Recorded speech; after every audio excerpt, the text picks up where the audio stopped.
Good morning everyone. Today I will provide you some knowledge about the sentence meaning and including the proposition, utterance and sentences.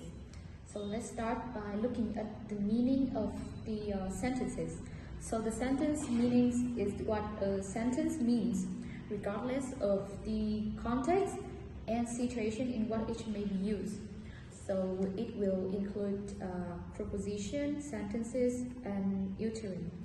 So for further information, we will come to the first part of my presentation today is the definition of proposition. So proposition is the part of the meaning of the declarative sentence that describes a state of affairs. So it typically involves persons, or things that refer to in the sentence. So one key takeaway for you is that when a speaker utters a declarative sentences, they are typically assert a proposition. Okay, for per information, we will come to some example. We have case A with the same proposition and the case B with different propositions. So when it comes to case A, we have two sentences. Dr. Smith treated the patient and the patient was treated by Dr. Smith. Also, these two sentences use two different grammatically structure with the passive voice and active voice. However, the result come out with the same meaning. With the case B, we have the different proposition. Dr. Smith treated the patient and the patient treated Dr. Smith. We can see in these two sentences that the doer and the receiver are swapped. So therefore, we have the complete different meaning. So that is the example for the definition of propositions. So we'll come to our next part of my presentation is the proposition with these sentences. So first of all, we will look at the language independencies. We have the concept of a proposition that they do not belong to any specific languages. Sentences on the other half, they do belong to specific languages. For example, English, French, Vietnamese, German, etc. So we have also the translation rule that two sentences in different languages are perfect translation of each other if they express the same proposition. Okay, so second of all, we will look at the comparison.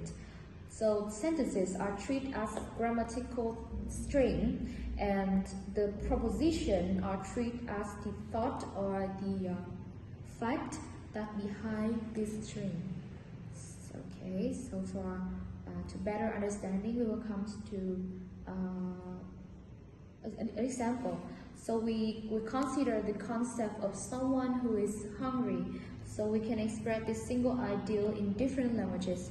For example, in English, I can say I am hungry. In German, I can say ich habe Hunger. And in Vietnamese, I can say that tôi đói.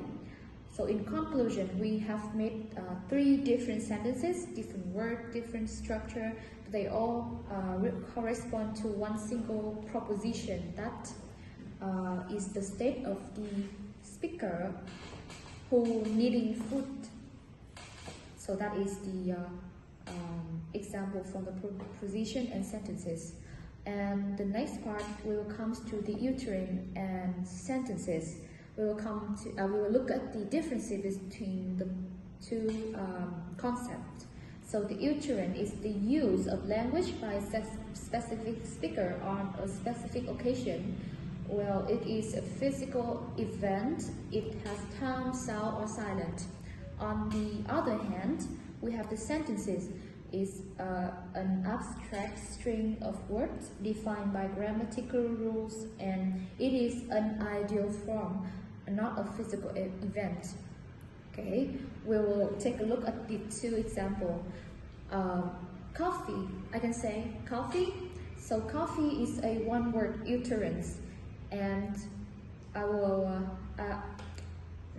we have a sentence here that say, would you like some coffee? So when I say coffee, the uterine will map to the direct full sentences. Like when I say coffee, you will understand like I want to say, would you like some coffee? Okay, so that is the links between uterine and sentences. So for declaration of the three concepts, I will provide you a hierarchy of a position, a sentences, and uterines. So we have here the P, which stands for the proposition on the top. It is the core abstract meaning. So we have in the middle here the S stands for the sentences, which is the grammatical expression of that meaning. And last but not least, we have the uterine at the bottom here. Okay, it stands for the actual physical speaking of these sentences. Okay, so in conclusion, we have the proposition is the abstract meaning or the thought. The sentences is the grammatical structure, the word on the paper that you write. And last but not least, we have the uterine is the physical event, or like when the or it is the spoken word in context, like